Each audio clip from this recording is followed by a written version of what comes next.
Dugaan kasus korupsi yang terjadi di Dinas Pemberdayaan Masyarakat Kampung, Kabupaten Merauke sejak tahun 2023, kini telah menetapkan 2 orang sebagai tersangka. Namun proses hukum terhadap salah satu tersangka masih terkendala karena kondisi kesehatan.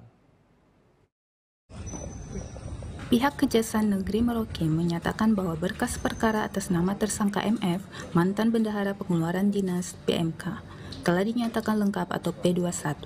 Namun hingga kini proses pelimpahan tahap 2 dari penyidik tindak pidana korupsi Satreskrim Polres Merauke ke Kejaksaan belum juga dilakukan. Kapolres Merauke AKBP Leonardo Yoga menjelaskan bahwa keterlambatan pelimpahan disebabkan oleh kondisi kesehatan tersangka MF yang belum pulih pasca menjalani operasi.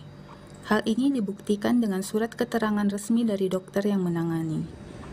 Kapolres juga menyampaikan bahwa pihaknya telah berkoordinasi dengan Kejaksaan Negeri Merauke untuk memastikan bahwa pelimpahan tahap 2 hanya bisa dilakukan jika tersangka dinyatakan sehat.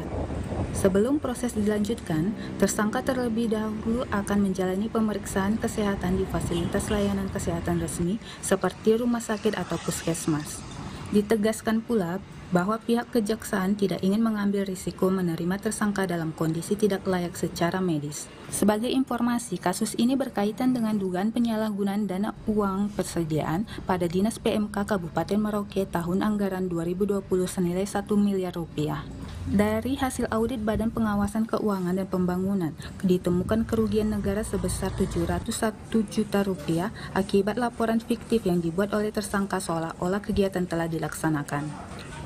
Sementara itu, satu tersangka lainnya yang merupakan mantan Kepala Dinas PMK berinisial AA saat ini masih dalam proses perlengkapan berkas sesuai petunjuk dari jaksa peneliti untuk memenuhi syarat P21. Itu sudah dikembalikan ke berkasnya itu dari kejaksaan?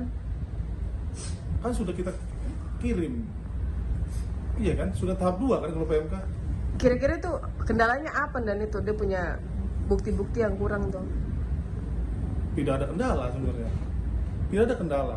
Cuma namanya penanganan ini butuh proses agar kasus itu nyata dan pasti. Jangan pernah gegabah dalam melakukan penyidikan di tindak pidana korupsi. Tapi informasinya salah satu tersangka sakit parah kan, Dan?